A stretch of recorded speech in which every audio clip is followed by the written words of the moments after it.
Good evening, everyone, and welcome to our March study session. It is March 26th, and this is the meeting where we go a little deeper into a couple topics. I'm going to start with roll call. Director Isabel Ortega. Here.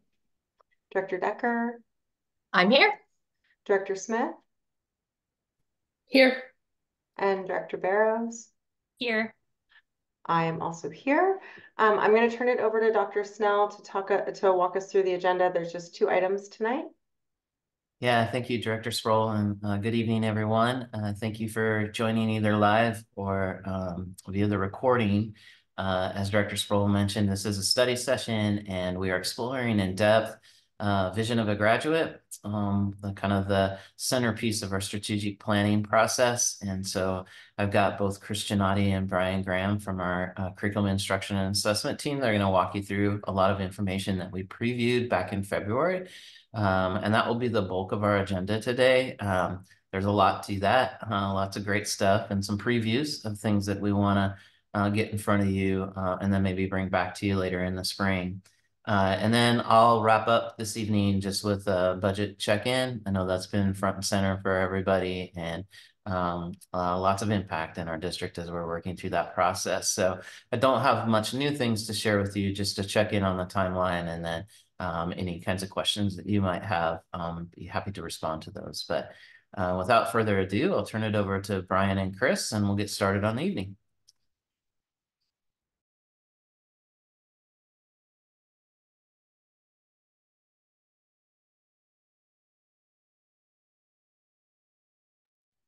Thank you, Dr. Snell, and thank you, board.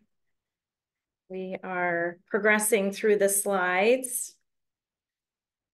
And we're really excited to come to you tonight to address those most important elements of our strategic plans around vision of a graduate. And we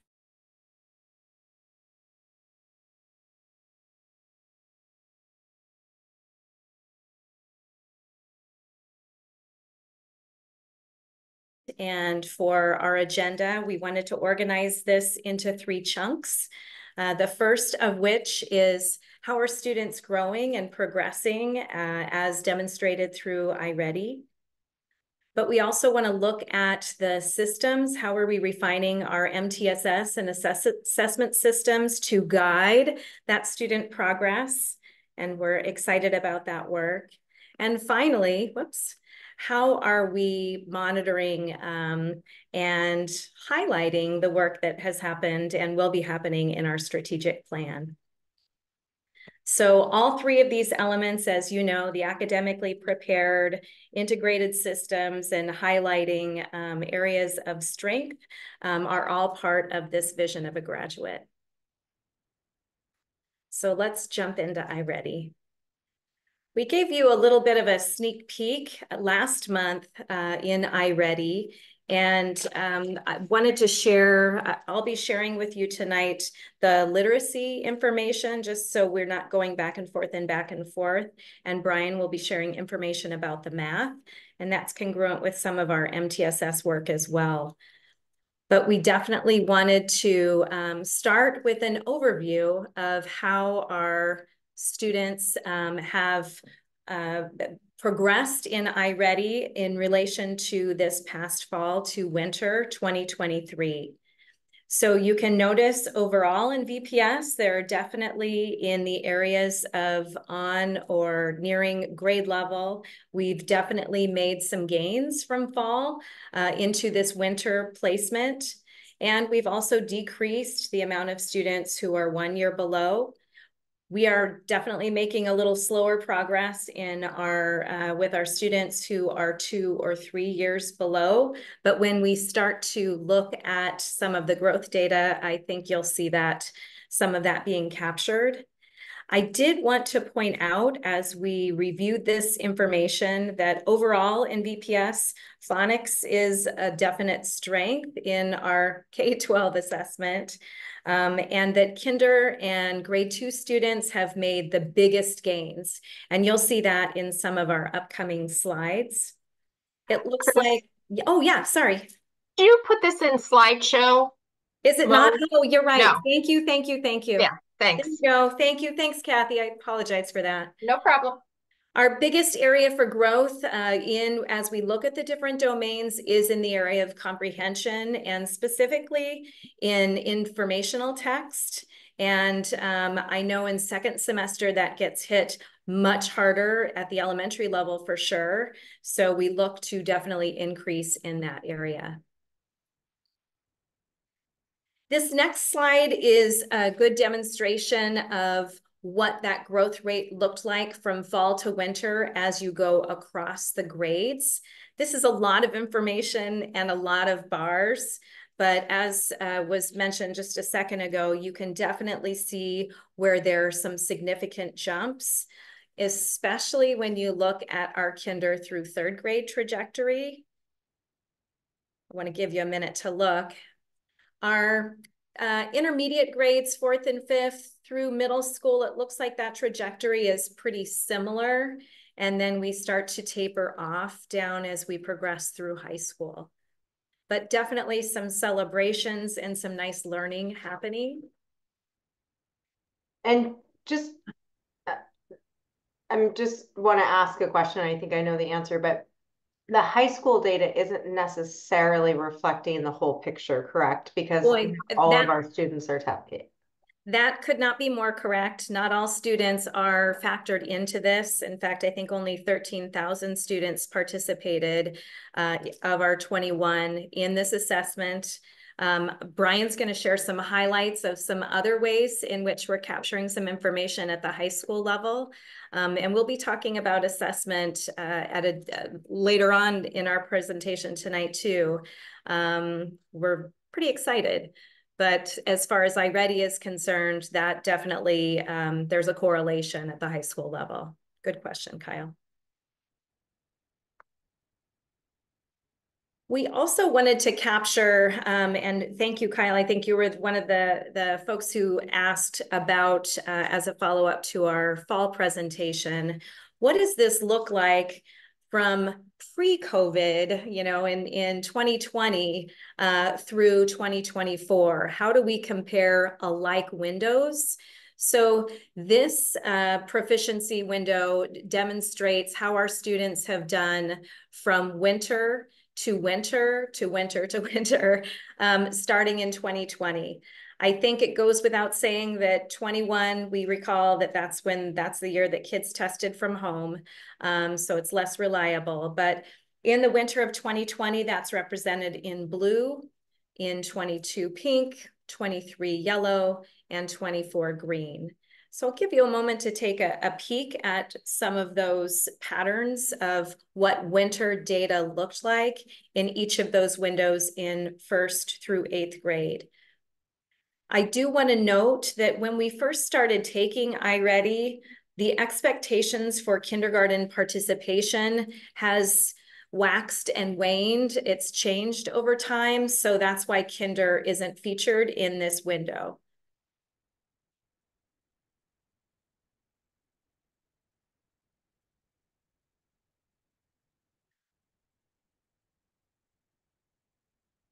So we can see improvements in some areas and we can see some waning in some areas. But what does this mean? Oopsie. We also wanted to demonstrate this information in an overall where we've captured all the grade levels together.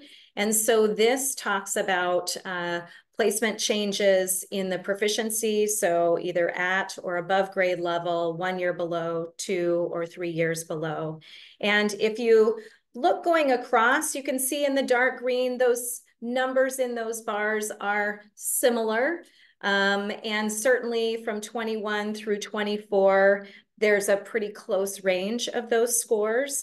And similar to the light green, the early on grade level, we have actually shrunk our students who are 1 grade level below in this winter band, which feels like a win.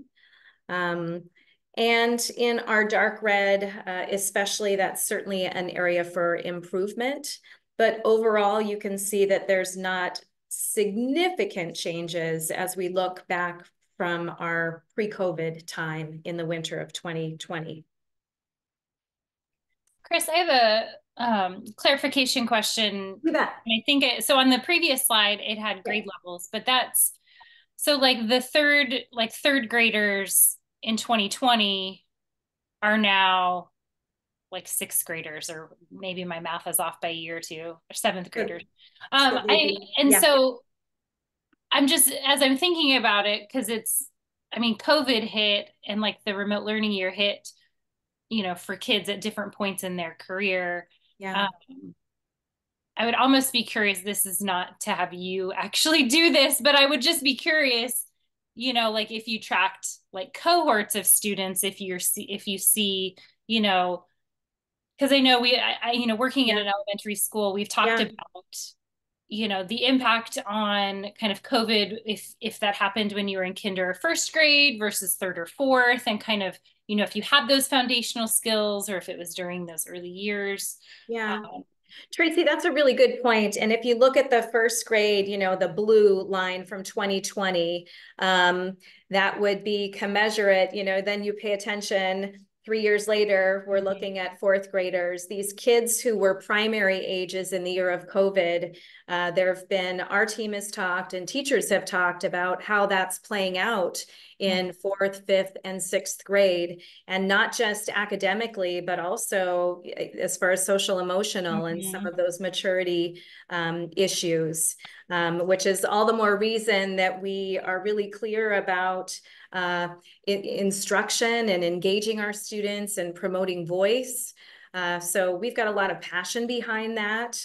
It's definitely the right work, but you raise a really, really good point. Just tagging on here, it's interesting because when I first looked at this, I wasn't really considering different cohorts because there's a lot more stabilization between fourth and fifth. But going back to the previous slide showing where the growth was. So I do think it would be interesting to kind of see what, just from a resource and investment standpoint, which cohorts kind of are rebounding more slowly. Yeah. I'm making a note.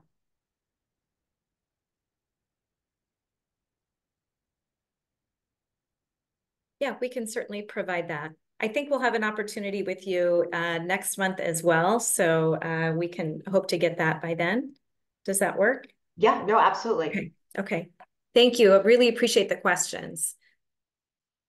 And then speaking of questions, after we met the last time, we talked about growth. And I want to remind us that in iReady, there are 2 ways in which they monitor growth of students.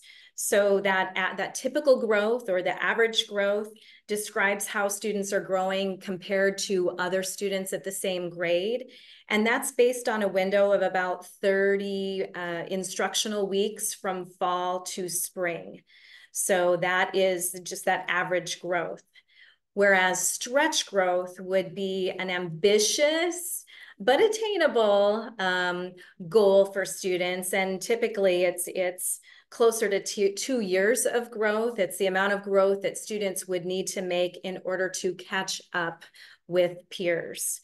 So the next batch of slides that we're going to be looking at and celebrating, frankly, are the reading growth by their initial placements. And this is for our K-8 cohort. Want to remind you, there are 3 columns that I want us to pay attention to, that typical growth. And remember that the progress is based on the median or the middle student, so that any 50% or higher is what we're looking for.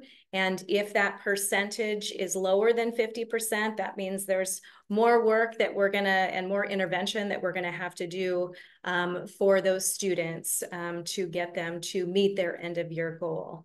But if you look at that typical growth in reading across all of those placements, you'll see that we're 50% at that middle level and higher on up. Please pay attention to 3 or more grade levels below. That's pretty significant. And then we've got, even within that annual typical growth, 45% of those students who are 3 or more grade levels below, they've already met their typical growth score. That's a celebration. That next column is the stretch growth. Again, that's more growth to catch up, but we are, and while that is less than 50%, there are certainly some celebrations within that. We've got some kids who are making progress. About a third of our students who are mid, at, early, and who are, well, actually all of them are in the third column, a third of the way. The biggest celebration, I think, is when we pay attention to those students who've improved placement. So going from one baseline placement to another. And that's pretty significant. If you look at each one of these areas, the students who are 2 or more grade levels below and 3 or more grade levels below, that's almost 50% of those kids moved placements from fall to winter. So that's definitely something to celebrate.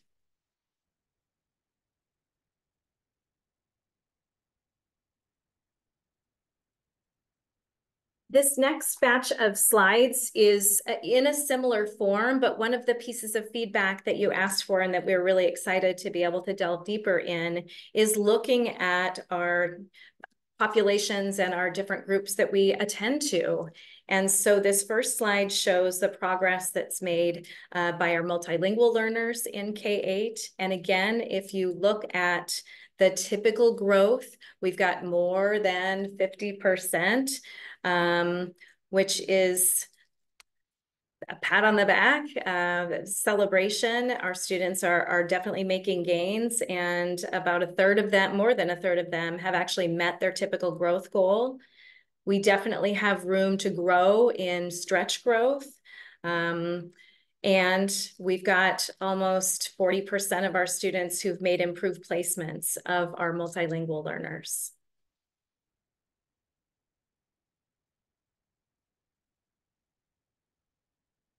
Our next group is our highly capable learners. So if you look at the typical growth, you'll notice that we check, there is a check mark there, that we have definitely made our progress, and 51% have already met their end of year goal. With the stretch growth, not quite the same, but still over 50% have made that stretch growth, and a third of our students have actually met their stretch growth too, which is pretty significant. Almost half of our highly capable students have improved their placement.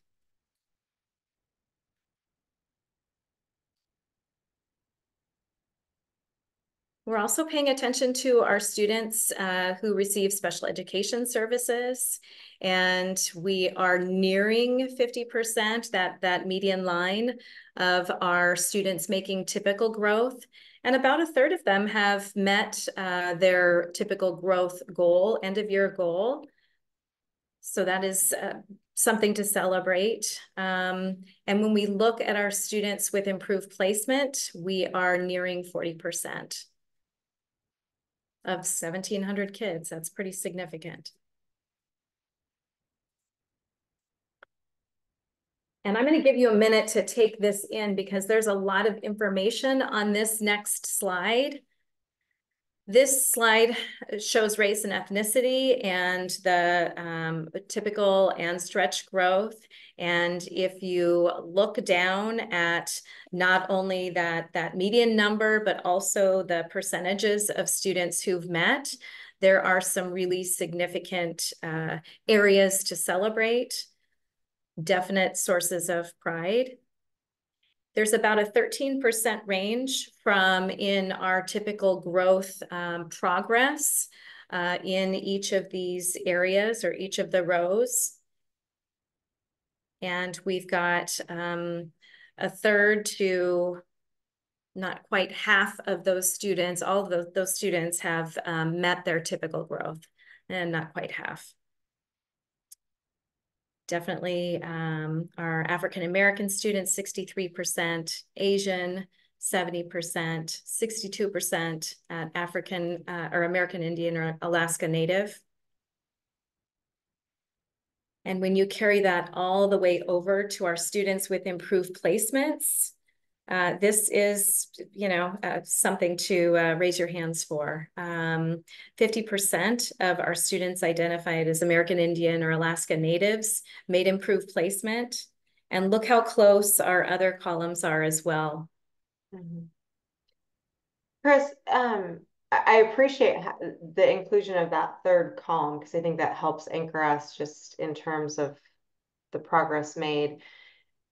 I'm curious if there's any observations around, just because middle school is such a different beast from elementary, if there's any trends within any of these specific demographic groups or the special ed, highly capable, or English language learners, just observations, opportunities, areas of focus kind of that we can learn from just by disaggregating elementary versus middle school. Yes. We can certainly provide that information, and we did not break this down. No, I mean, for the purpose of this presentation, I definitely understand. It just, it is interesting.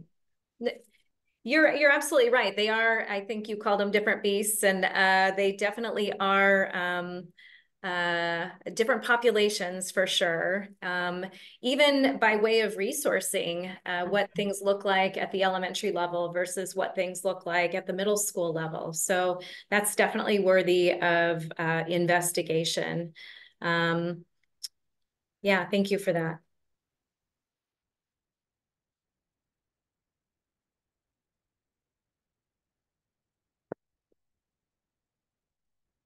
Are we ready for the next slide?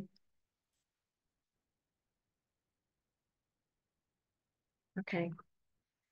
So then what happens with all of this data? Our window for taking iReady was in January, beginning of January. And you might recall that we had some snow days. And so we ended up extending the window through February 2nd so that we could ensure that all of our K-12 students could participate in iReady.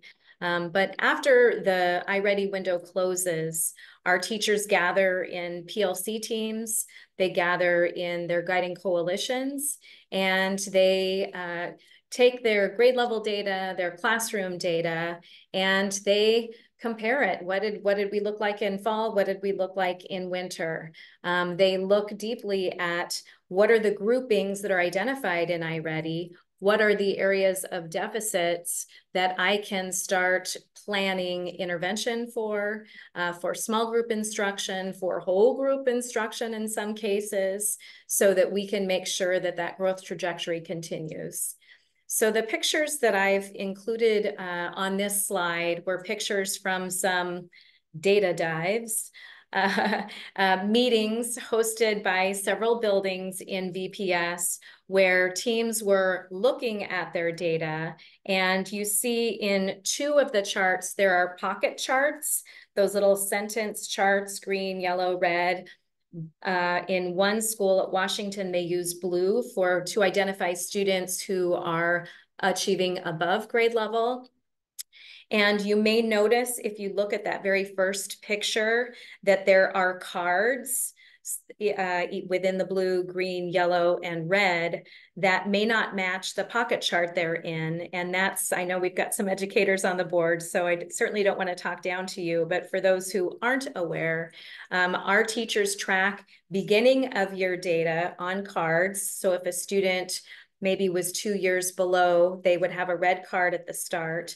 But at each benchmarking interval, that card gets rotated for teams to visually see how that student is progressing.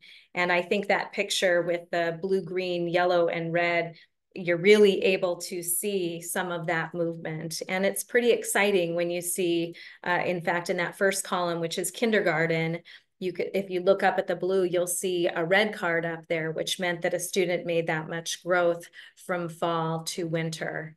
So these data dive meetings, these meetings that happen during PLCs and guiding coalitions, in addition to planning are also a really important way for our educators to celebrate success of our students, growth of our students, and frankly, really intentional work. And I think that's definitely worthy of acknowledging. That's part of each of our school systems, and definitely part of our broader goal for assessment to be something that is a hopeful practice.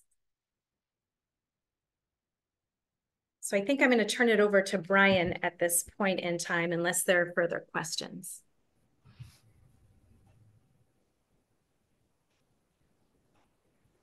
Okay. Chris, are you still able to flip the slides for me? You got it. When we go?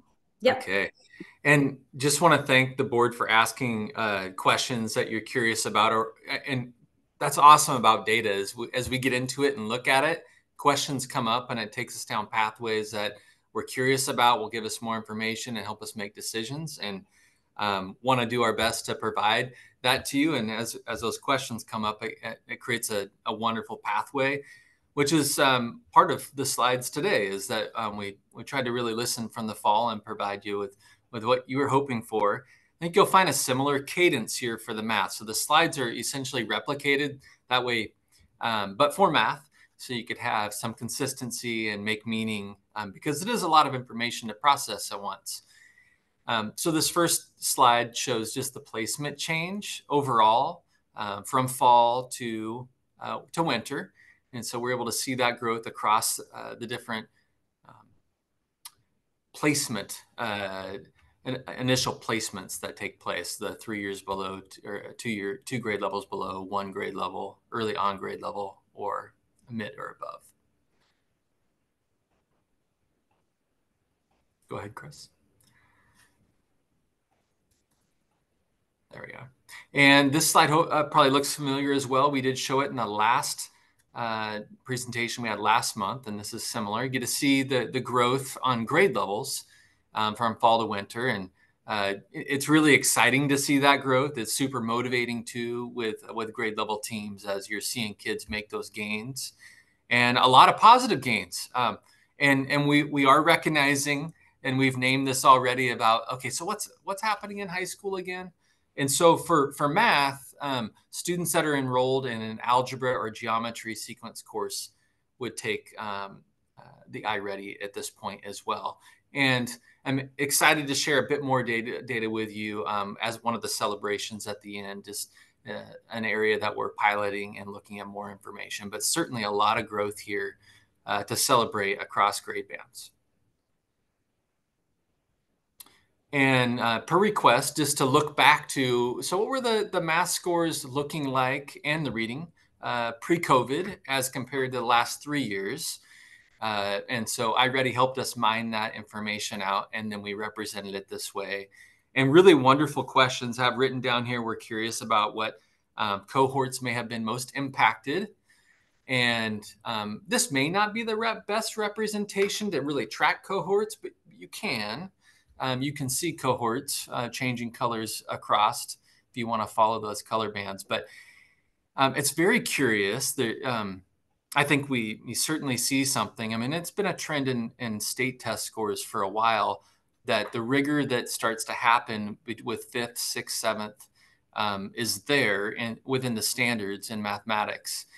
And it's interesting though, like as you look at the first, second, and third grade scores, they're all fairly comparable. The variance isn't really that far off. You start to see a greater difference, and it made me wonder and ponder around the students like that were maybe missing some of those early foundational skills and practice that would happen in person. The tactile part of it, the building those conceptual understandings that our elementary teachers do such a great job with models, that not having that experience during COVID would be tricky. So so many different ways to think about it, but just kind of pause here for a minute and see if there's any reflections or thoughts.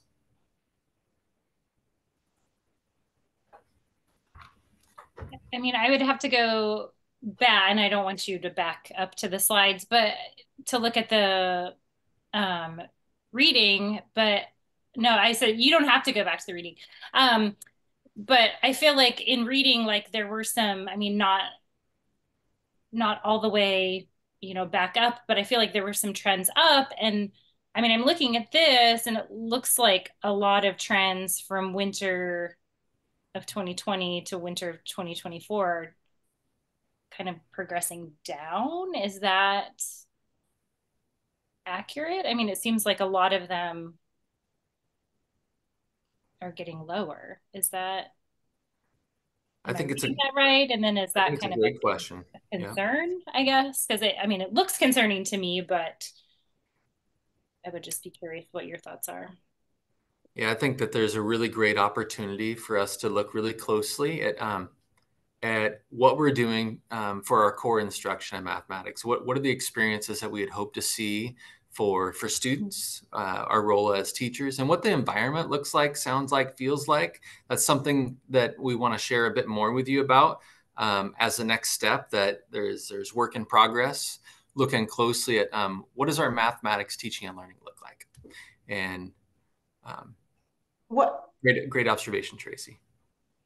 I appreciate, Brian, what you said about just probably some of the lack of recovery in sixth, seventh, eighth is probably because of those tough years where kids didn't have as much practice with foundational skills. I also, it's hard as a parent of a middle schooler also to wonder if our testing focus might have also shifted post-COVID. And I would never suggest that we have a presentation like this where we didn't include whole data. But I'm wondering if you've ever considered looking at a subset of data of, like, for instance, testers that don't finish within 10 minutes, or or I imagine there might be some pretty student records where the data fluctuates wildly, right? So, in the fall, they took it seriously. In the winter, they wanted to get it done with so they could get to lunch, for instance. Like, and I would never suggest again that we not present the whole picture, but I do wonder if there's a way to filter out a little bit to see if some of this is impacted by testing focus post-COVID. Yeah, I mean, what a great question around. So, what are our assessment systems? Are they really showing us what students know and are able to do, and what they're learning in classrooms? Like, um, you look at the high school scores that are on here, and there's no way they represent what students know and are able to do or what's being taught in classrooms. In fact, I have some evidence for you in a few slides that will show you completely the contrary, because students have bought in and it's aligned with standards that they've been learning about in the classroom. And there certainly has been some narrative around just perhaps the burnout effect with iReady and the seriousness that some students are taking. And your point is really well taken on. We are able to see how quickly students are completing assessments, which could give us an opportunity to filter some of that out. So it's a wonderful point. Also, I'd say that what would be very interesting, with math, there are so many subsets of skills that they're tested upon. It'd be very interesting to see. So which skills are we falling short on? Are we falling short on the arithmetic? Are we falling short on the geometry, the algebraic, the measurement? Where are we falling short? Because we're definitely falling short, but I'm not sure, like, we can't just double down if we don't know the areas that we're falling short in. It's different than with reading, which is you've got your basic skill set for reading, your introduction to phonics and phonemes, and then your fluency. There's fewer subdivisions in reading than there are in math. And when we test across these grade levels, all of those different subdivisions are tested. So it'd be good to see how we're breaking down as a district. Certainly. And that's one of the questions about what data to represent. We're happy to share with whatever you would hope for. The slide deck is already pretty long and can get longer, but no, I know. I'm just saying it would, from a person that's trying to figure out. So where Yep. math is the thing across the country that's giving everybody a hard time. And I'm just curious, as in our situation, where are we not meeting? Because I don't think it's in every area of math. I think there are probably some areas of math that we are falling short on.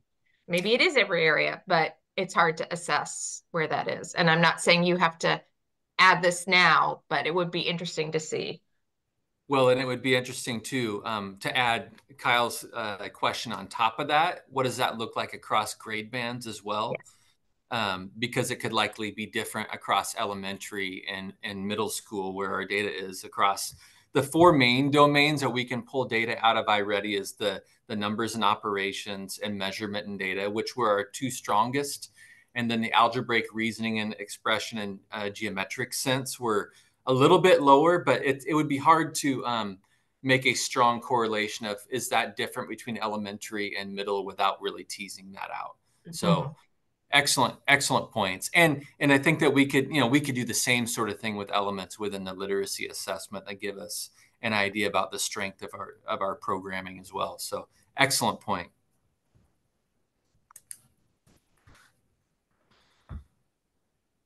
Chris, do you mind writing that question down, and then I'll keep going with the slides? Awesome. Yeah.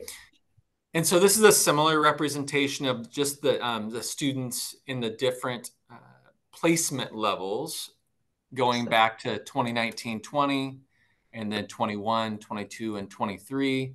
And want to highlight that back in 2019-20, kindergartners and high schoolers weren't included, which is why there's about 3,000 less students included in who was assessed. But it does show the trends that we've had over those 4 years, and that certainly that there is some work to do in the area of mathematics.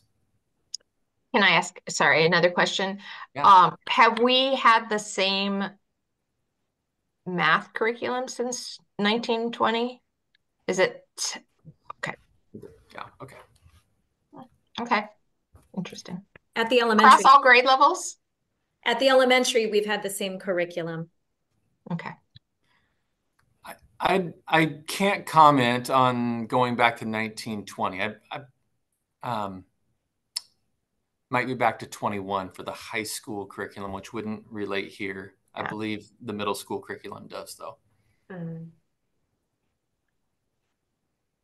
It just seems so stagnant when you look across, like it's the same every year, and interesting. Okay, Chris, you want to go to the next slide? Sorry, I'm having some tech issues. I'm clicking return. It's a bit frozen. Whoop, there we go. There we go. And so we're going to go with the same frame around how are students growing in math, and both by placement and then the groups in the same order. And see, you kind of know what to expect, and then looking at that median score percent towards typical growth that have made typical growth, the stretch growth.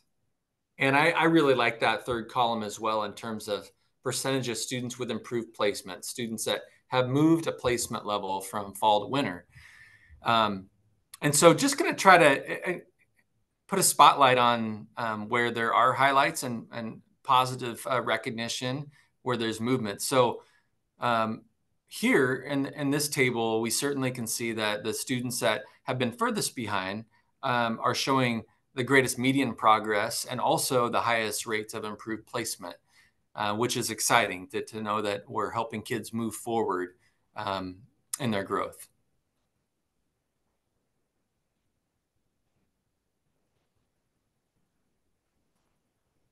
Go ahead, Chris. And go back one more. Okay, so our first group that we have represented here is multilingual learners, and students right around about 48% was the median score, and about a quarter of the students have met their typical goal already, and 37% with improved placement.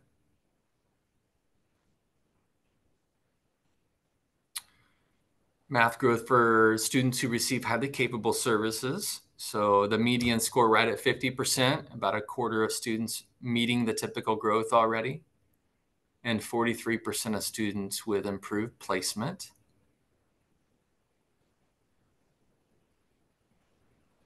Students receiving, your computer's got a mind of its own. There we go. Students receiving special education services, median score around 48, and then a quarter of students having met the typical growth already, 38% with improved placement.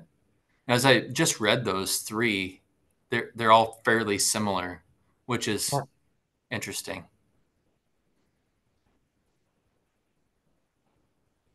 So I'm going to pause here and have you look, and let's have a couple share outs on maybe a success that you see in one of the numbers, since there's so much data on the screen.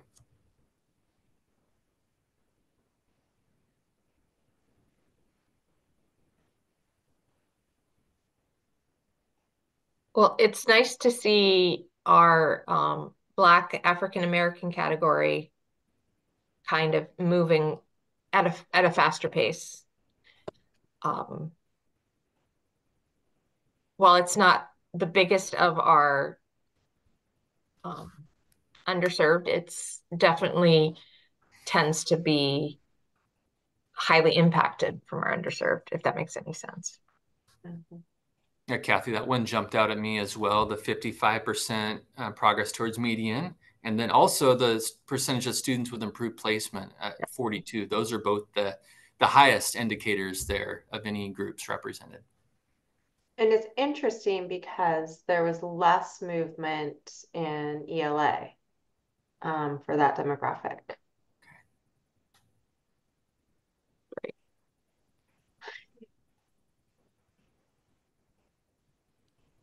I think it's really encouraging to see the percent of students with improved placement. I mean, just because some of the numbers to the left can make you think, we haven't gotten there yet, but that we are making that progress forward. I think I also would be curious about, looking closely at the data, especially in the previous couple of slides. Just could there be testing fatigue? Especially I think that students who stay in that significantly below grade level, are they staying there because they just aren't going to focus on this test because it's an assessment they can't connect with, they don't understand the importance, or any other assortment of reasons? It'd be really interesting to see, and I don't know how, but I'm just thinking, don't worry, I'm not asking you to do this. But what would be interesting to see is, for me anyway, math is a very hands-on activity. And when you put it on the computer, I think you lose the brain connection to what you're doing. And yeah, and so it'd be very interesting to see how kiddos who don't do well on a computer-oriented math test versus a paper and pencil math assessment, whether or not it just makes that connection better in their brain to move forward. There is some research out there about the brain connection with paper pencil versus brain connection on a computer, and it's very interesting. I'm a math person, and I can't imagine having to take a math test on a computer. Age, yes, but also just the way my brain works is like I have to be able to manipulate them on the paper. Just throwing that out there. Kathy, that really brings up just a wonderful point and some conversations that Chris and I have had, and also in some facilitation of focus groups, just looking at what the balance is for students and ensuring that we're creating multiple ways for kids to engage, multi-sensory experiences. We're social human beings that the adaptation to technology so quickly and the volume of time on screens is something to certainly consider in how we're making meaning and connections. I think that's a really good point, especially when we look at our math assessment data. I have personally helped my student with a MyPath lesson and pulls up the virtual scratch paper, and it's just not intuitive necessarily for working through a problem. So, I work out and I pull out the scratch paper and show and demonstrate, and immediately some light bulbs come on versus navigating the tools can, I think, become a barrier. So I think I appreciate that you're looking into this further, just because it isn't the most intuitive way to demonstrate mastery. Particularly in math.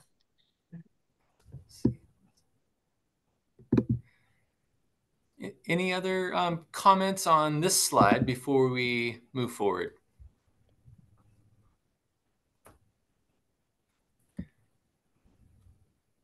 Okay, so there's two successes we want to share here, and what a great thing to do that we pause and we look for highlights. Mm-hmm. Our educators, administrators, schools are working so hard to make a difference for kids. And so the first is a picture, and I wish I would have caught, I was with Principal Tackett at McLaughlin. She invited me to come out, and she had set up this stand-up staff meeting for the Max staff to come in. She had balloons set up, coffee, donuts, and it was really to highlight a few different things. One, their increased number of students enrolled and involved in activities, a highest number they've had on students with the honor roll. And then we had I sent a message to Principal Tackett about some data points that stood out when we looked at 6th, 7th, and 8th grade in math. And so if their 8th grade team had one of the higher scores, one of the top 3 scores of all of our middle schools and grade levels, having their 50% marker towards median progress, 37% of kids had already met the typical growth, and then they had 43% of 8th graders with improved placement. Wow. Which was pretty significant as we compared that with all schools, all grade levels. And so she was highlighting that with their team and really celebrating that success and their focus on standards, formative assessment, knowing kids well. It's making a difference. So that was pretty exciting. I'm just going to pause there for a second, and then I'll share the second one. The second is a snapshot of some data work. I wish I could show you a picture of the PLC collaborating around a table, going through this together. We've ran it's called, it's an interim assessment pilot at Hudson's Bay High School here this year with their geometry PLC team, algebra PLC, and their 10th grade ELA team. And so they've selected a few interim assessments, and the interim assessment blocks that we have access to are through the Smarter Balance Assessment System. They access them on the Washington Assessment Portal, which is where students take the Smarter Balance Assessment. What's great about it is this is an example of an interim assessment block. They call it an IAB around geometry congruence. So it would be a set of standards that are connected that kids have been learning about through a unit or two of instruction. And then they would be able to take this assessment that's aligned with the standards they've been learning about. And the feedback's timely. It's informative of actual learning standards at their grade level. And there's a couple other really positive things I'll share. But I mean, as you look at this, and it says there's 404 results, and that part of that's because they ended up doing it twice. They did it early on in November at the beginning of one unit, and then in February again when they had taught 2 units. And what they were seeing in their data is that 75% of their students were at or near standard.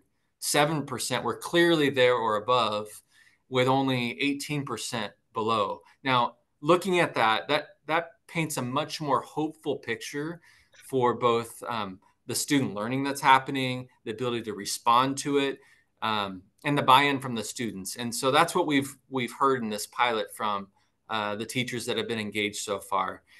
I'd like to point out on the bottom, I'm sitting here pointing to it like you can see what I'm pointing to, but the bottom part just gives a snapshot.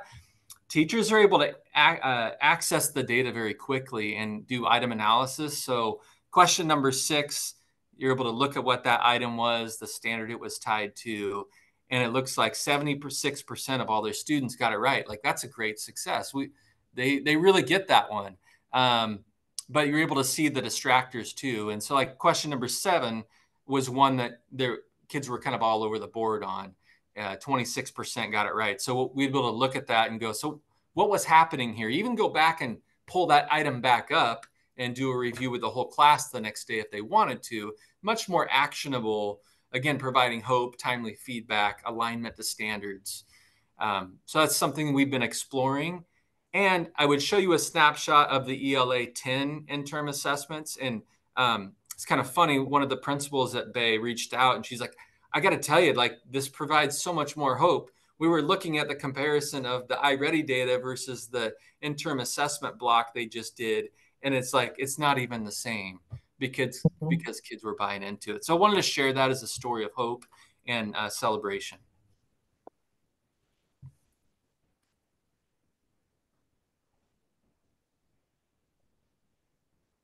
Okay, Chris, let's move on to the next one.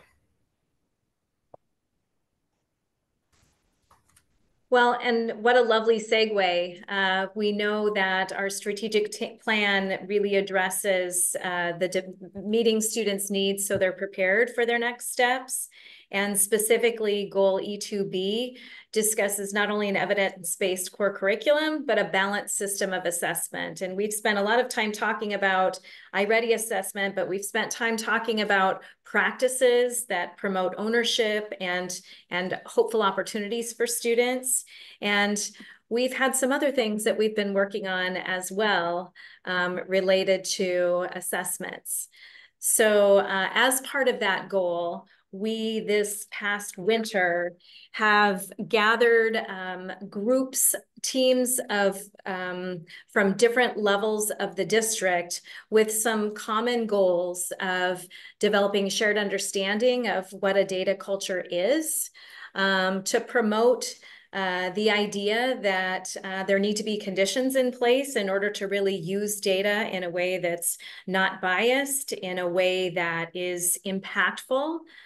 We also spent time, again, with these 4 different groups, reviewing various assessment types: summative data, formative data, progress monitoring data.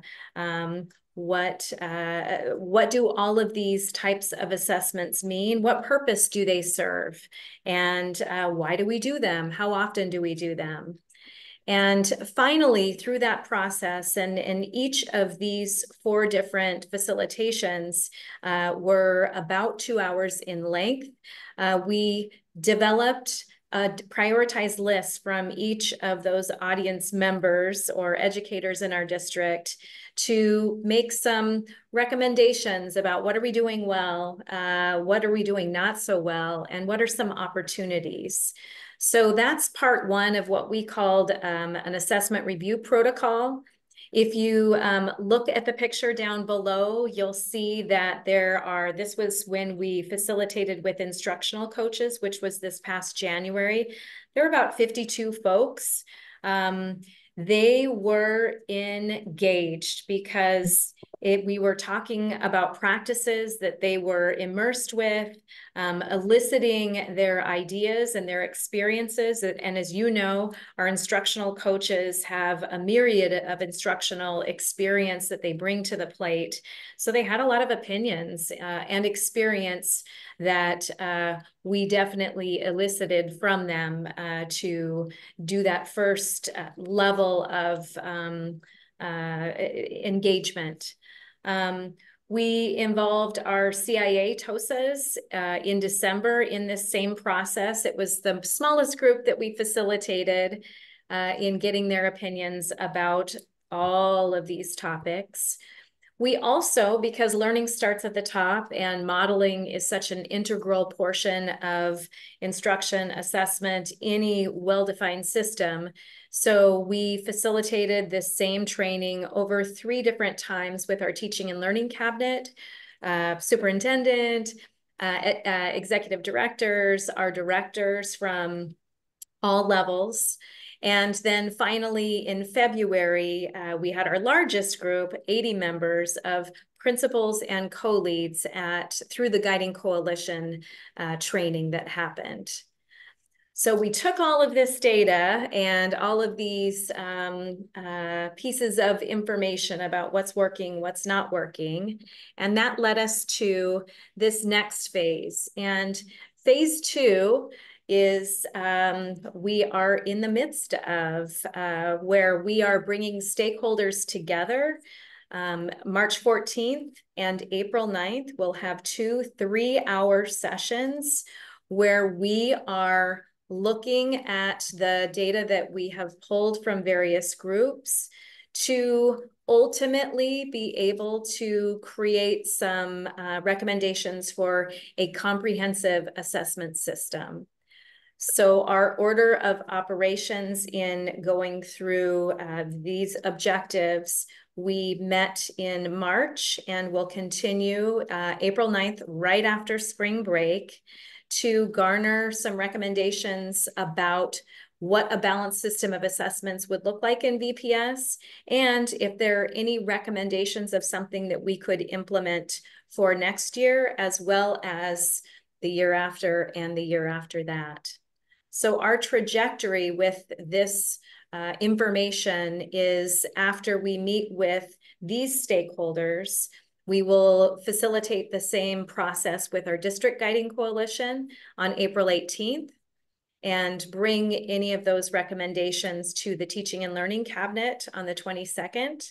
And then, meet with the school board per policy on May 14th with a recommendation for this comprehensive assessment plan. And before I answer questions, because I'm sure you have them, if you look down below, one of the middle tasks that we did in our first meeting was this group of about 37 folks. We had a timeline in the very back of the professional learning building, and you can see that it's blue, and what you can't see is that it's crooked, so that's good. But we had the timeline addressed 2000 to 2024, and all the members of the team had giant Post-it notes where they addressed different assessments that have been in place in VPS over that long period of time. And as you can imagine, many of these educators who are part of this process have been in VPS for a very long time. So they went back, the knowledge base went back even prior to 2000. But it was a great indication and a really powerful visual of practices that were in place at one time that went away. Some of the wonderings were, well, why did it go away? I don't know why it went away. And some things showed up at a certain point in time, and some we have historical knowledge about, and some practices we don't, but that timeline was pretty powerful. Again, our goal in facilitating these meetings with educators in our district, teaching and learning cabinet, guiding coalition, is really to elicit opinions and experience from our stakeholders about what is working and what is not, and what is manageable if we were to make changes, what could be manageable in the near future of next year, but then also what could be manageable within 2 years and 3 years. So this is really powerful and exciting work. And frankly, the most exciting thing for, I think, Brian and I both, is that these team members were so engaged. We had them moving, we had them discussing, we had them manipulating to really elicit deep levels of thinking and expanding of their perspective around what assessment really means. And within this comprehensive assessment plan that certainly will evolve, I anticipate. Brian and I have said this, I think, several times throughout this, is the idea that assessment can be a very hopeful practice. It's not just a thing in time, but that it's a practice that involves feedback and student ownership. And boy, when all of those components work in tandem, how powerful that can be and what impact that has on student learning is impactful. So are there questions about this? I just have a wondering about the timeline that you put together.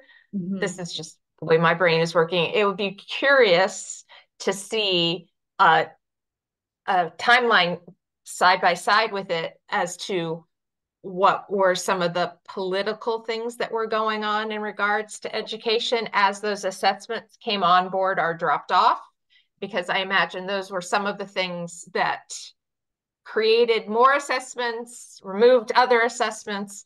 It just, I was like, I wonder, is that No Child Left Behind, then No Child Left Behind goes away, or, all of those kind of things that were happening in politics around education.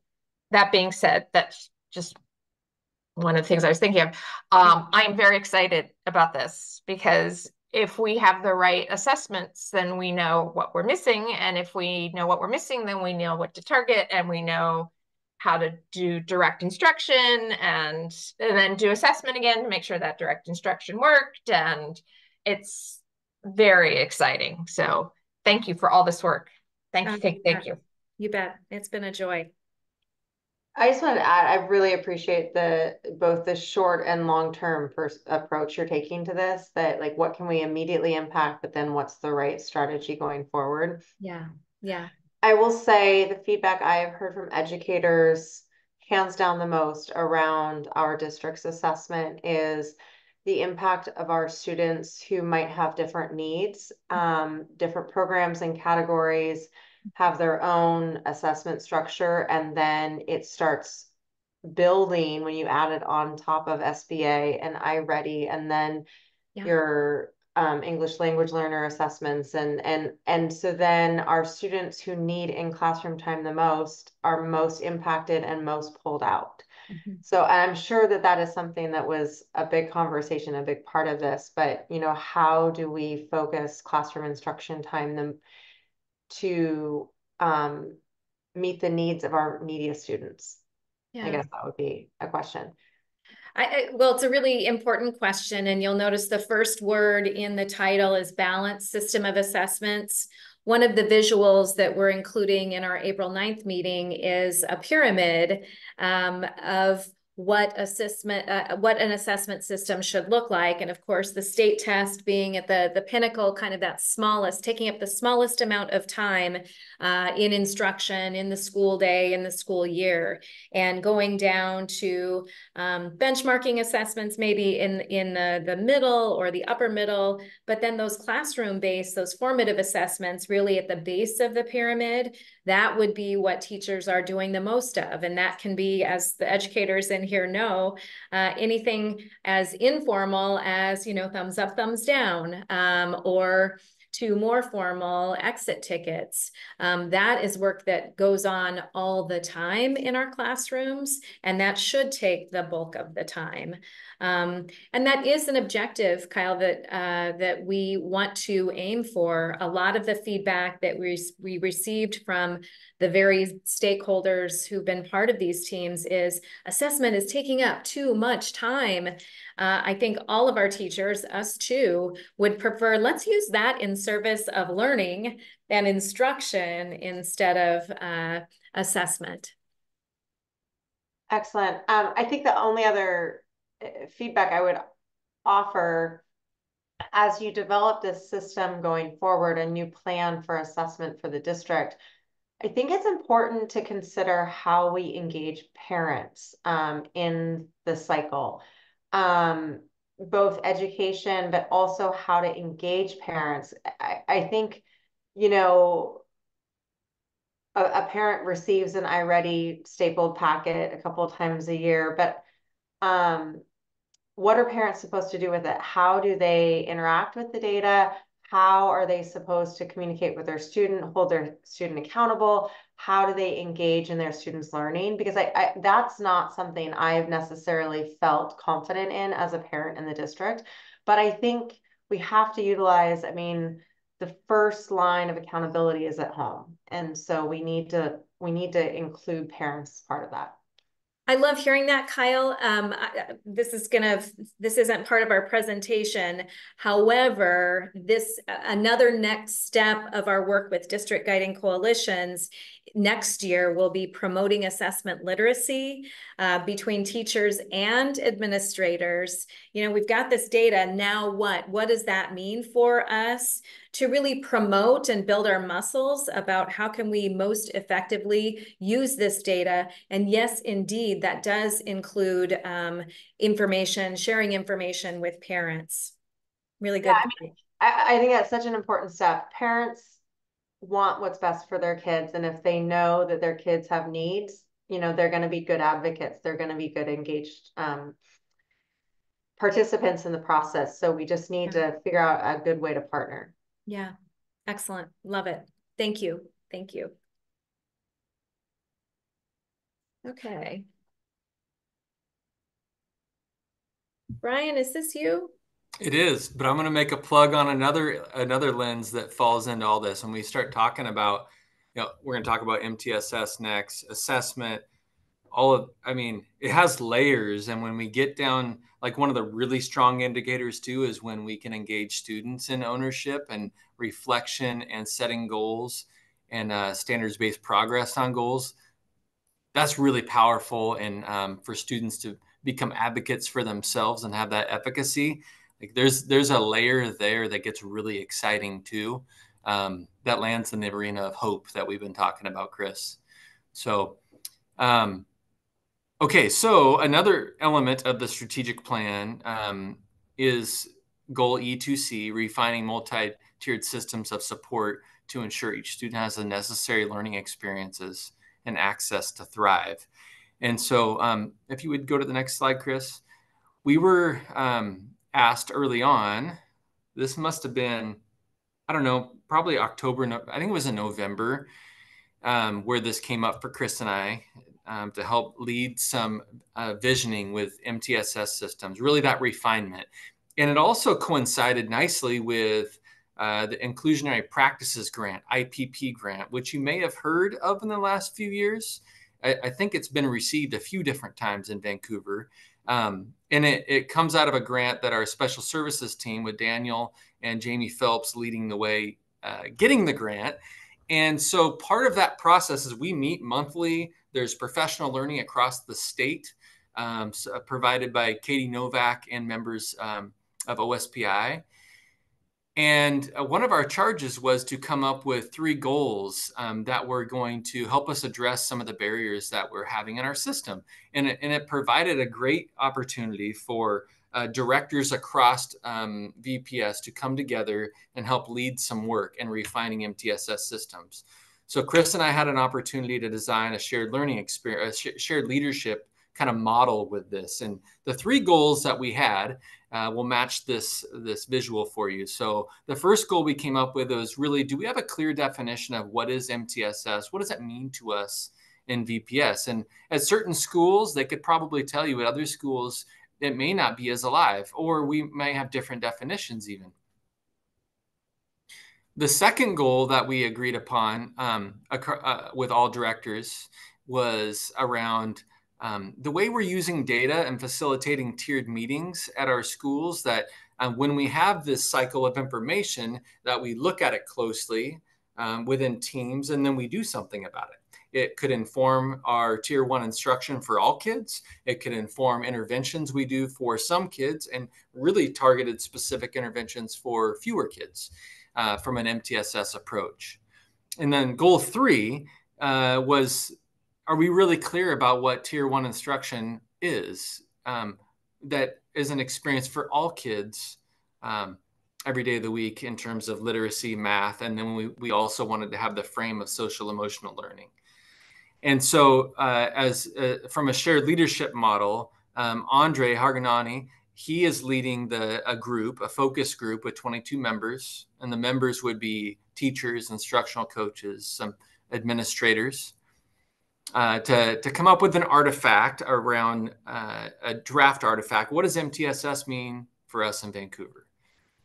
And goal 2 is being led by Lucy Estrada Guzman, Charlotte Pellens, and Jamie Phelps collaboratively with 23 members on that team, defining meeting structures and meeting templates for us to be consistent in the way we're looking at data from an MTSS approach. And then goal 3, Chris is leading the literacy, I'm leading the mathematics team, and Kristen Copeland is leading the SEL team with 21, 18, and 16 members represented there. It's been really exciting work. I hope you're seeing this through this thread of involving staff. I mean, leadership throughout the organization to feel like they have voice in developing a very clear vision moving forward. And so it's going to be exciting for the implementation piece, for it to actually hit and run in classrooms and make a difference. But people are being involved. So in February and March, we've been facilitating focus work groups, and there's 3 meetings that each of these groups have facilitated. So Andre's group has already had their 3 meetings. Chris and I both have our 3rd ones tomorrow. And I think the goal number 2, they've already done their 3 meetings as well. And we're finding maybe we need a 4th, but we certainly are getting to the part of having our draft artifacts that then are going to have, we'll get feedback from strategic groups like the Guiding Coalition, our Teaching and Learning Cabinet. There may be other groups that we determine that, hey, we need to get some more feedback on where we're at with this.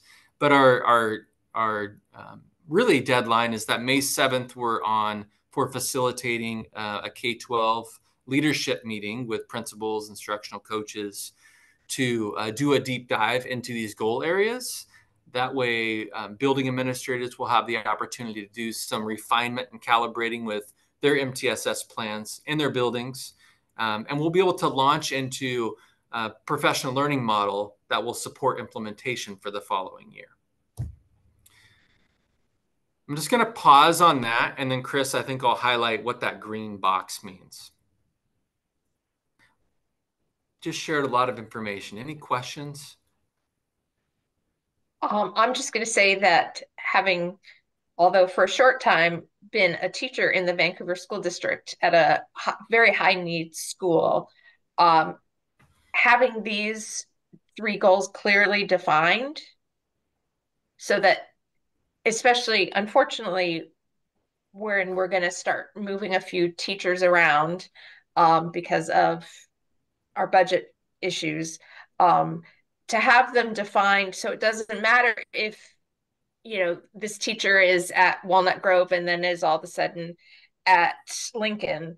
The definition of what MTSS is, how we use the data, how we run our meetings, is clear, will be very helpful, because sometimes I found when I'm talking about tier 1 instruction or how a data meeting is run to determine a child's placement, it's like we're on different planets sometimes, depending on all of the different moving pieces in that school. So it'll be very nice to have this across the board.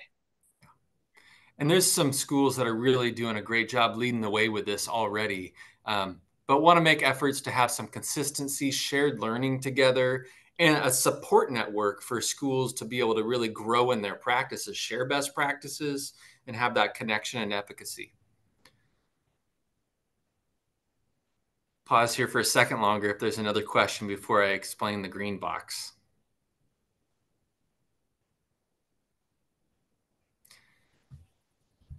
Okay, so simultaneously, something interesting has happened that's exciting. So this past year, we've had a new student information system, Synergy. And think of Synergy, that information system, as like a stock car model. It comes with wheels and doors and some headlights, but it also comes with some additional features that you might want to add on, like you might want to add on heated seats, or perhaps air conditioning, or this really nice entertainment unit.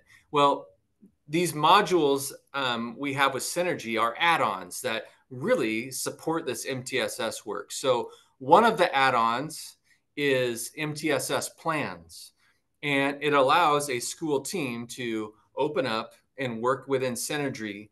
We've actually built this model out with voice and stakeholder information so far to build what that plan could look like. And what it does is it allows a team that's having a tiered meeting build an MTSS plan for a student or a group of students and actually use that as a tool to track and collect data. And that plan, then let's say that student moved to another school, the plan would follow that student too. So you're not starting all over. And it provides some common practice across schools that allow us to be grounded in supporting kids well. So that's a really exciting one. And it was kind of a volunteer to schools who would like to pilot and trying these out. And so, I mean, I don't know, Chris, maybe a third of our schools, maybe half, I'm not sure. A strong number have said, we're in, we want to try this out now because it's alive for us. Another tool that's an add-on is called Check-in, Check-out. Probably may have heard of that as a PBIS tool for kids setting typically like a behavior goal that they're trying to work towards, and you might track how they're doing with that, and have conversations with kids. All of that check in, check out data can be entered in and into Synergy as well as that platform. The other two, the major and minor referrals, are being entered into Skyward, allow us to track discipline data well in a consistent manner. And we're currently in the process of building an early warning system that will have multiple staff members that have some expertise in that. It's going to be really influential for middle and high school, certainly applicable to elementary. That's something we could talk more about in the future and is a very exciting tool for us to use data well. It's timely. Chris, would you want to add anything to the green box? Yeah, I think what I appreciate about the automation of this process is that it also ensures communication. It makes it simpler because there is a digital footprint of meetings, of who should be involved. It's very easy to share settings or not share settings. It makes communication with families after a meeting is over. Basically, with 2 buttons, you can email a summary of the meeting. You don't have to Google it, look up the address. Because it's connected to Synergy, it's all there. It's very, very cohesive in that regard and convenient in that regard. And the thing that Chris and I have both liked a lot about with this so far, the service that we have been providing and developing these modules with the trainers has been excellent. So we're not just giving lip service on this right now. We've gone through the development, some of the early PD and implementation that is really exciting, and I think going to bring some good life to Synergy for us. It's good to hear that all that work on Synergy was worth it. It's nice to have some sunshine when we hear the word Synergy. Yes, no, I mean, from my professional world with software implementation, I think sometimes when we have tricky rollouts, we tend to tiptoe backwards. And I think the adoption, as frustrating as Synergy might have been for some of our users this year, adoption and acceptance is actually going to be easier had when we extend it into more aspects of our work. And so strategically, I appreciate it.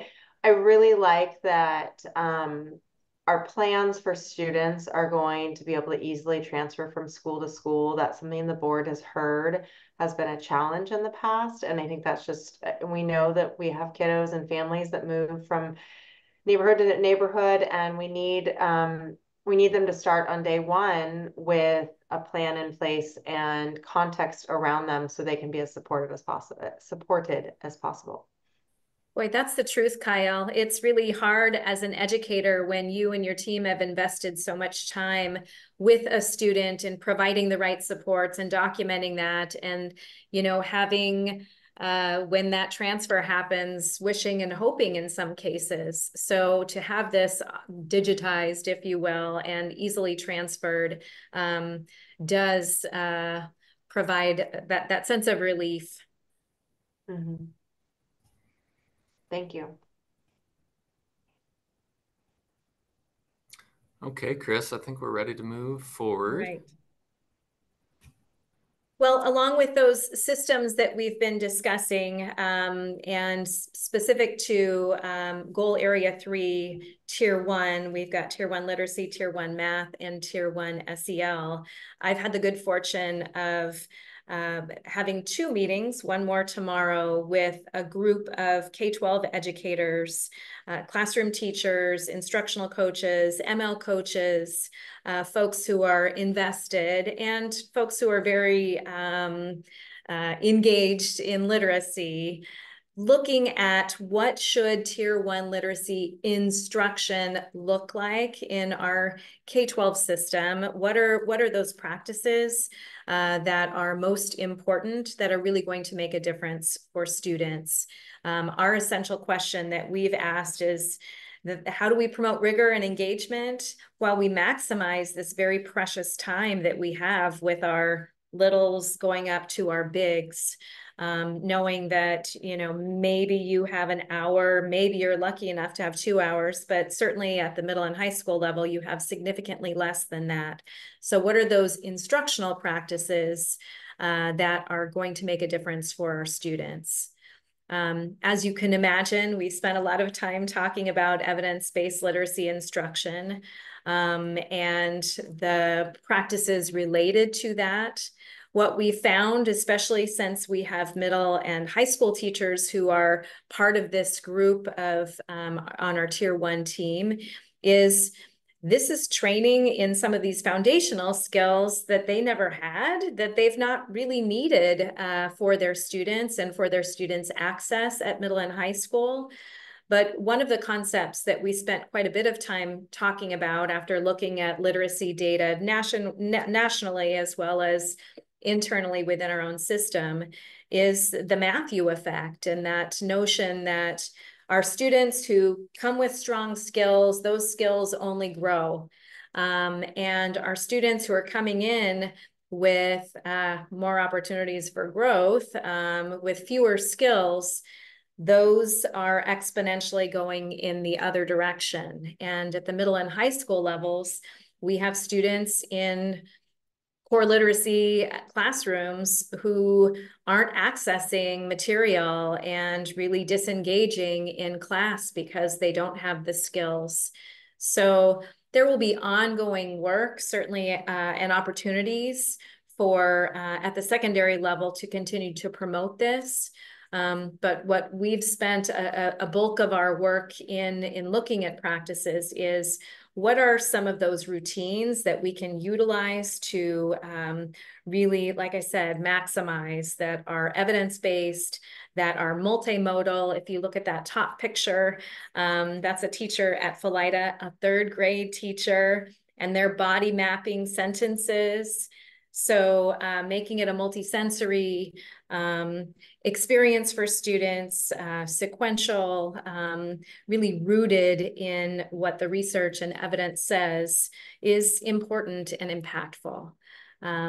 So excited about our last session tomorrow, and we will be one of the groups that will need to have one more session as we develop a literacy routine for our students that also is connected certainly to our 5D framework, as well as our UDL and WIDA framework. And that student talk portion is really critical. Students developing oral language skills in their tier 1 literacy practice or tier 1 literacy program is essential, no matter what grade they're in.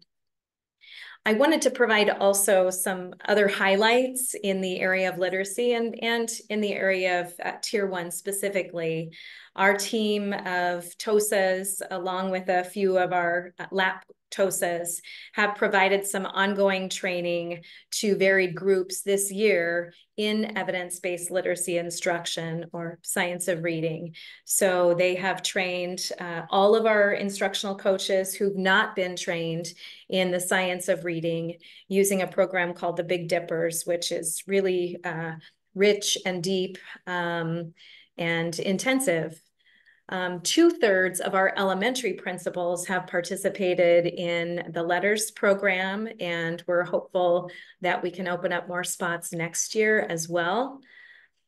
And what we're super excited about is that we have the science of reading instruction really in the last few years has seemed to be more of a grassroots offering and learning. And we have 10 elementary schools who have not had any training in the science of reading or in evidence-based literacy instruction. So next school year, all 10 of those schools will be trained. The models will look different from school to school based upon their needs.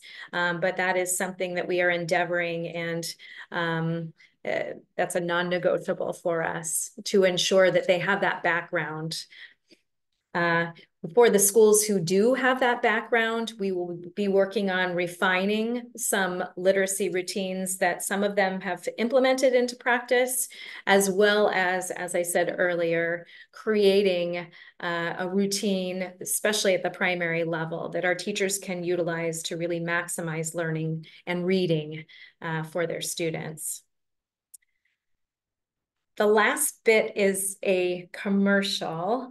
March is Reading Month, as you may or may not know, and we were really excited last week to offer the first of 2 screenings of The Right to Read. It is a documentary about, there are several stories, but about one school district and a teacher's desire to bring science of reading instruction to her school and certainly to her classroom of non-readers. It's the story of an advocate who was pushing to have this instruction everywhere. And then it's also in general about the research around evidence-based literacy instruction or the science of reading. And we had a great turnout at Roosevelt last week. We will be at Philida tomorrow, or on Thursday from 4:30 to 6:30. You are welcome to come. We have made it highly engaging. We'll have popcorn and candy and stickers. And if you've not seen The Right to Read, and if this opportunity doesn't work out for you, I highly encourage you to watch and be inspired. You know that reading is, it's fundamental. It is certainly a source of passion for us on our team. It is the key to the kingdom, basically. It is powerful. So if we see you, great. And if not, we'll try to provide an opportunity for you another time. With that, on last Thursday when we were at Roosevelt, I really wanted to highlight, because we've opened both of these opportunities up to district all staff. Of course, we had educators and really committed educators from across the district, but it was also really heartening that we had a school clerk in attendance, and we also had a school bus driver in attendance, and both of them spoke with Courtney and I afterwards about either their struggles to read or their desire to provide books on the bus. And can you give me some information about iReady Lexile levels so that I can make sure that I have the right levels of reading? So in VPS, we have people who are passionate, who are champions for our students learning to read. I thought that was powerful. We also wanted to celebrate a few weeks ago that we had 2 weeks, 5 schools who opened their doors to teachers across our district to come see what a literacy routine could look like. And the fact that all of these teachers were in various levels of their implementation and practice, but the momentum and energy and frankly, sense of welcoming and connection that was created from these opportunities was pretty palpable. And the feedback that we continue to receive is, let's do this again, let's do this again. Our educators are working really hard on behalf of our students, and our students certainly are working really hard. And having that open door policy where we can learn from each other is such an amazing experience. So wanted to share that. Are there questions?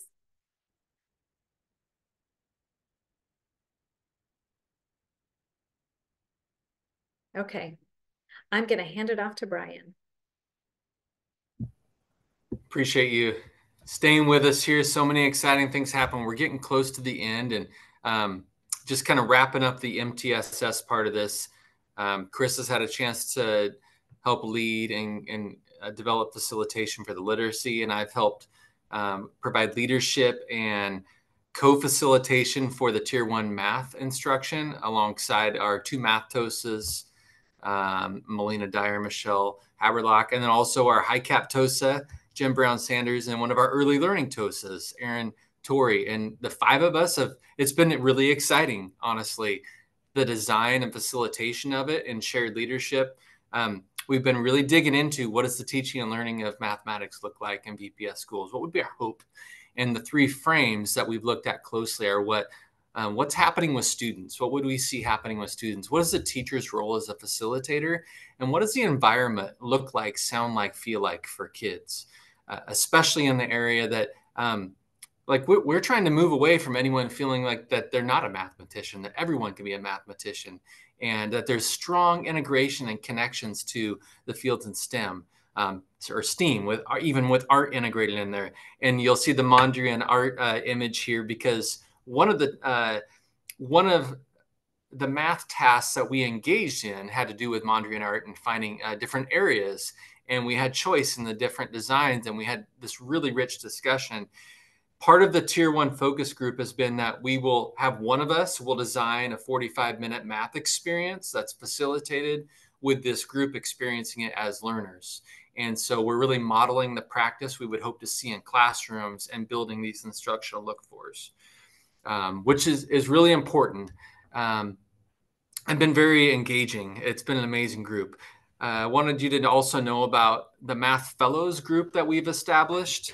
Math Fellows is a state organization, so there'll be state leadership that then runs through the ESDs. So ESD 112 has a math content specialist who then hosts 4 different Math Fellows sessions for professional learning around the area of mathematics during the year. And we have a fleet of teacher leaders, 12 of them that attend. And I want to thank our district support and budget behind that, who then comes back and provides professional learning and networks into our schools on mathematics teaching and learning. We're really excited about that. The voice of those teachers, what they've told us is we feel like our voice matters. We're being asked about what teaching and learning can and should look like, and really feeling valued. And so they've been part of this vision as well. And we would love to expand our fellows program into, there's an ELA fellows program, there's a science fellows program, and also an early learning fellows program that's all state supported, and really an amazing teacher leadership network that we're trying to tap into. So our focus has been around student engagement. I kind of explained a bit of that task model, but how it would be launched, how we engage kids in both using models, being in discourse, sharing their thinking. What a powerful thing it is for kids to feel like the way their mind is making sense in mathematics has connections. And that's all with a teacher as a facilitator. A deep focus on the core standards we need to be looking at and using that common formative assessment data that matches exactly with some of those interim blocks I mentioned. Chris identified as well as we're creating what this one pager of Tier 1 math instruction looks like, or for literacy, that we're doing really strong connections with with UDL, Universal Design for Learning, the WIDA network, WIDA framework for multilingual learners, and our instructional framework, the 5D cell.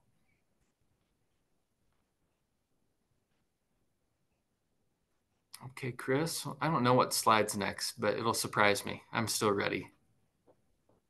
I think yeah, okay, I thought that's where we were at. So Dr. Snell shared with Chris and I some of the different websites that the school board had checked out in terms of districts that had data dashboards representing progress on their strategic plans. And we got to see this feedback, the different comments you made on that, and really appreciate all of the information and time and processing you put into it. We also saw kind of a draft idea of different indicators that could potentially inform what indicators would tell us that we're making progress on really bringing the vision of a graduate to fruition. Like this is happening. These indicators tell us we're making progress. And what are also the strategies, the work plans that are in place that are making this all happen? And so with looking at the feedback you had provided, we just want to give you a snapshot of some possibilities. This is not live. It's more of a, oh, okay, this is kind of exciting. This is actually, this might happen. Yeah, it will happen. We need to have a data dashboard that allows us to have access to timely data that's important to us, and have indicators that we're able to look at. What's the progress looking like? Are we able to break that into different groups and see what it's looking like? So this is an example of what an opening page might look like, with the mission attached to it, the strategic plan, logo.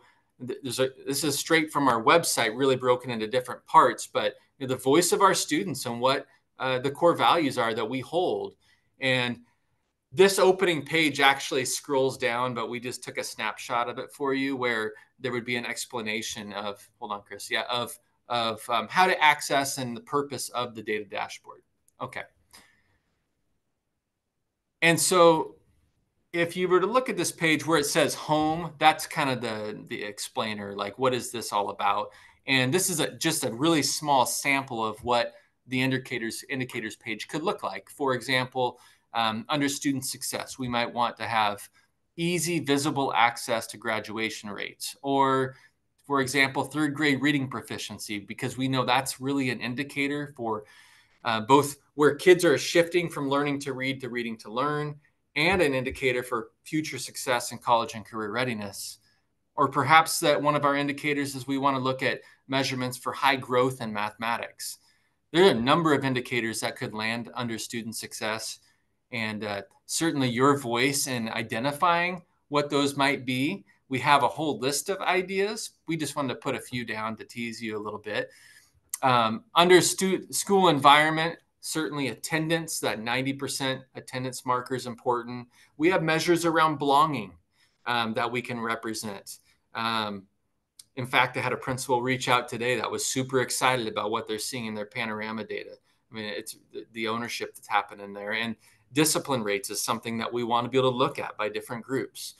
So the idea being that there's indicators, they pop out at you, and if you want to drill deeper, you're able to go deeper. So let's just say we were interested in being able to look at graduation rates, that when you click on view data, you're going to instantly have access to, go ahead, the most recent graduation data that we have broken out by different identifiers. This is, again, just a snapshot of what it could be. There's certainly more in layers that you would be able to go down, but we'd prioritize what you would be hoping to see and what would need to be public facing and accessible. And a lot of it we have already through OSPI. Chris, if you could go to the next slide. And then the third tab being strategy. We pulled this out because it appeared it was one of the websites in the school districts that resonated with the board. But as an example, one of the key focuses in our strategic plan is around the student-centered experience. And one of the key goals there, I'll read, is to develop, sustain a culture of belonging, safety, and positive student-staff relationships. Well, under that goal, there are other indicators that are alive right now. And for example, the the indicator E1A, increase access and inclusion for underserved and marginalized students. To have a representation of, what's the progress looking like what's alive in the school district around that, what strategies are in place, where you could click on the strategies and you would see, okay, these are some of the strategies that are alive right now and the timeline of implementation. What was pretty neat is, as I was putting these snapshots together, I mean, this is alive right now. These are action plans that various directors, executive directors are in charge of leading, and that have outcomes that are currently in place. Again, just meant to be kind of a snapshot and see, like, okay, is this exciting for you? What are some of your thoughts on your mind? And we have more we'd like to share when we come back in April, but certainly your voice is very important in having a data dashboard that can be alive and informative and inspiring for the community.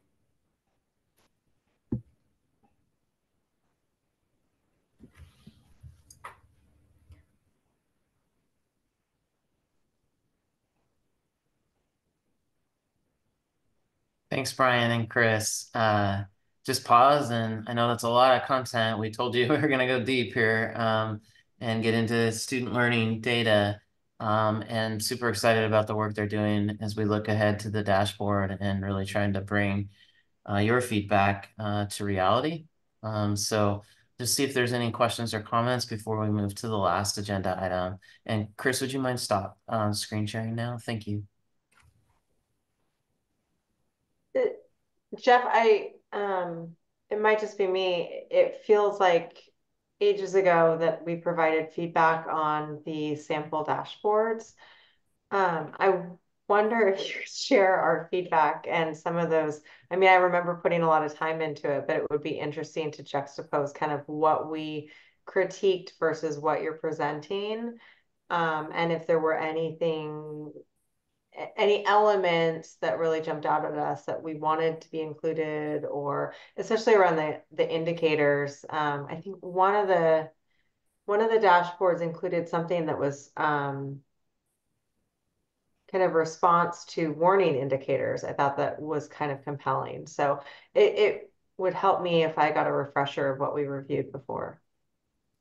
Yeah, it's a great idea. We also are planning to bring this back to you at the April retreat, potentially after you all have had a chance to kind of look at potential agenda items and we work through that process. But we've kind of thought about February, giving you a snapshot, going deeper here in March, and then having a chance to kind of talk through what we heard from you, what we researched and explored on our own, and then how we're trying to bring this to life. So yeah, and I can actually just share that input document too as we lead up to the April retreat.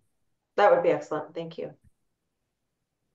One of the things we did note that we're really, and I appreciate Brian talking about like live data, is that it seemed like as we looked at school districts across the country that they had like some amazing dashboards. And then when we would click on it, we would see data that was 2 or 3 years old sometimes. And I think that's just a challenge to keep everything fresh and make sure that we're paying attention to what we say we want to improve. And I think it can get away from us. So I think as we think about the size and scope of our dashboard, we want to think about how do we make it real and active to our community so that people would regularly go there and look at it and hold us accountable to keeping it up to date, right? So those are just some observations that we had as we looked at a lot of different sites. Okay, well, Brian and Chris, thank you so much for the time facilitating all the work that leads into that and for sharing this evening. We have one more agenda item, and it is around our budget update. And certainly, it's felt very heavy around the district over the last couple of weeks as you all shared at the March 12th meeting the difficulty of making the decision to consider our 24-25 budget and the reduction target and recognize how that impacts people. Throughout this process, we had talked about using our decision-making framework that we developed that really was built on the equity policy development and then the strategic planning input. And so we've been really thoughtful about going through the exploration level process decision and then ultimately evaluating and reflecting on our decision, all while thinking about communication and using an equity lens. I've shared these slides with you so many times now that, we keep updating as we go. And, we're in this last row now in March. And, after that consideration, it was approved and we have begun and are nearly complete with the notification process, the initial round of that. I'll talk a little bit more about where we're at the end here.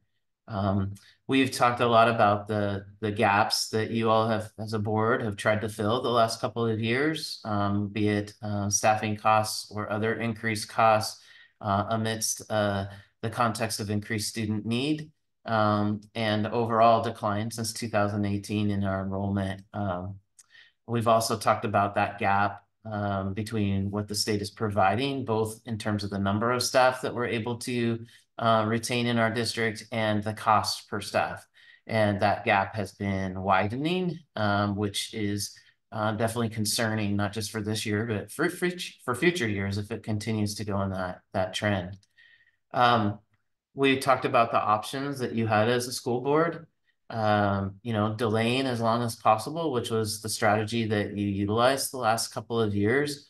I think there's been some confusion around, in particular, COVID relief, pandemic relief dollars, and, that you invested that in staff. So in fact, it allowed you to not reduce positions and keep positions over the last couple of years. And unfortunately, when we no longer have access to those funds, that's not an option moving forward. And you can't continue to spend down savings to pay ongoing costs. And so that option has been exhausted. And then we talked about the cost per staff member as something that's a part of our collective bargaining agreements.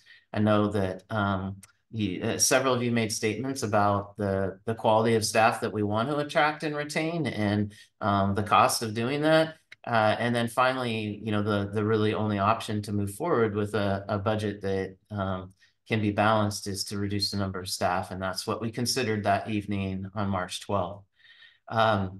And so now we're in the process of implementing that, and then we're looking ahead to evaluating and reflecting. And I think we've talked about this as well. To do a reduction in force means that we're taking apart a program that we've built intentionally. And so that's messy and complex. It affects individuals, it affects teams. There's lots of frustration around that. It feels very personal to people whose positions have been reduced. Like all of those emotions, we're right in the middle of that. And so certainly we're thinking about evaluation and reflection, and we're thinking about a pathway forward. But I think that it's important to acknowledge that path isn't clear yet as we work through this process.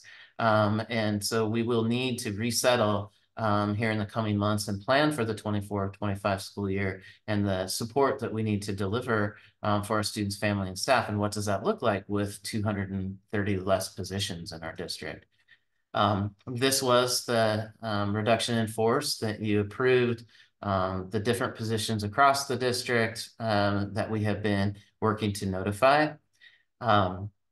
And so where we're at right now is we have been working with each labor group to notify affected staff. We're 2 weeks out from this process, and we're nearly all complete with that initial notification. Now we're into the part where we are looking at the enrollment that we're projecting for the year and how that's distributed across our schools and grade levels. And assigning that enrollment or the staffing based on that enrollment and needs. And so over the next month or so is when our schools build their schedules, talk about what does 3rd to 4th grade look like, how many sections of 9th grade English do we need? All those things work out as the students are forecasting. And there's some prediction in that as well as we anticipate what has happened in years past and what are our kindergarten cohorts and all those things. And then we distribute the remaining staffing that we have based on that enrollment. So at some schools, it can feel like they're feeling it more than others because of the number of staff that are at a contract status or years of service that are less, because our collective bargaining agreements do have a lot of experience as a part of the rules about moving forward. So all that's going to shake out. I know that people also like have concerns about specific classes or specific programs within that school, and that's the school needs to build that schedule as we move forward. And so there's going to be another couple months of us, figuring out what are the needs of the school, moving staff accordingly. And then hopefully there are some open positions that we can recall staff back in, and there's some specific language about how we do that as well. So I know we want it all to be figured out. I certainly do. I want to minimize anybody that's getting a reduction notice, but it's just the reality of the process at this point, and it's really frustrating. I understand and can empathize with people. We've also had some strong student voice over the last week, and I think that's a testament to you as a board that has adopted policies that want to empower student voice and want to hear from students. And we have a student advisory, and we have student-centered equity teams. And I got to tell you, like, meeting with the students, they understand that you're in a very difficult position. They're not happy about losing staff members that they care very deeply about, and they've been very clear about that. But they also have shared that they understand that this isn't unique to Vancouver. And I think one student was quoted on the news as saying that, they can't go up to Olympia, but maybe their voice can be heard here. And so I don't want students to miss class time. Like, I would never advocate for that, but I'm also very proud that they feel very passionate about their education. And I know you feel that way as well. So lots of energy, lots of emotion. And I guess that's kind of where we're at right now. So I wanted to give that update and then pause and make sure if the board has questions or comments, that we have that time tonight.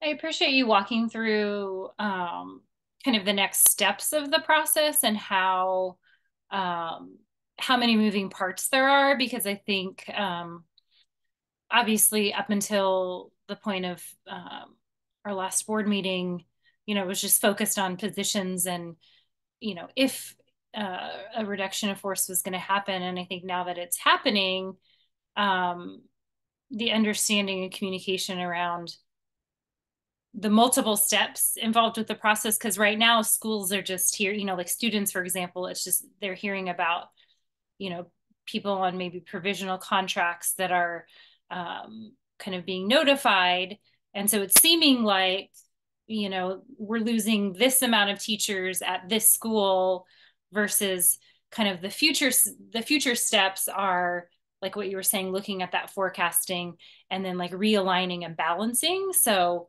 I think that piece is important to know, that the number of teachers that are provisional that are being notified in a building is not equal to like the number of positions that a school will be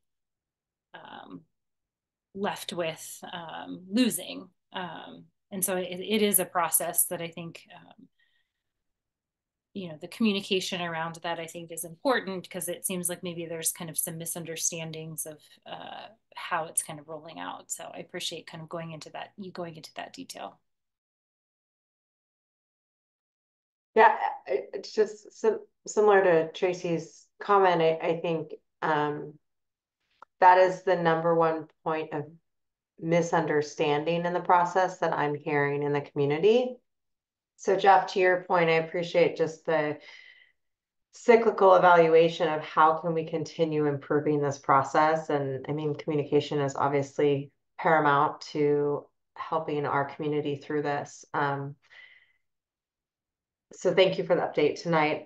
I also, we've received a lot of communication. I mean, we had wonderful people speaking in our board meeting, and we've received hundreds of emails. And this is a frustrating process for everyone. For those staff that are impacted, it's absolutely heartbreaking. For the students who have connections with those staff, it's heartbreaking.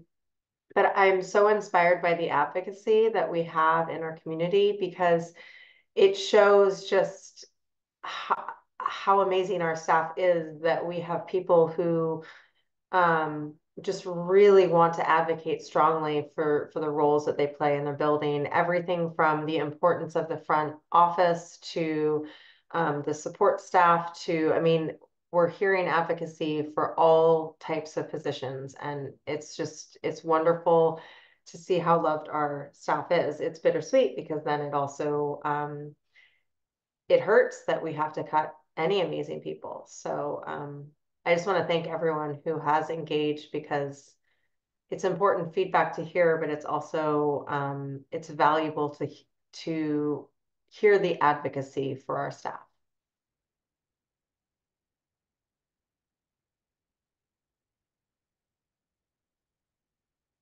We'll continue to update. Our next time together is a regular board meeting in April. And so I'll keep the slides going. Probably won't be a whole lot of new information between now and that board meeting, just because we also have spring break in between here. So but we'll keep going on it.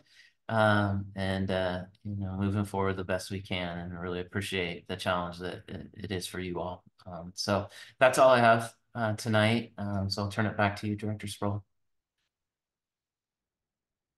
Yes, our agenda is finished for tonight. We do have an executive session. We will be recessing to executive session for the purpose of personnel to discuss the performance of a public employee. And we will be recessed for 20 minutes. I will come back at 7:45 to close our meeting. There will be no action to follow.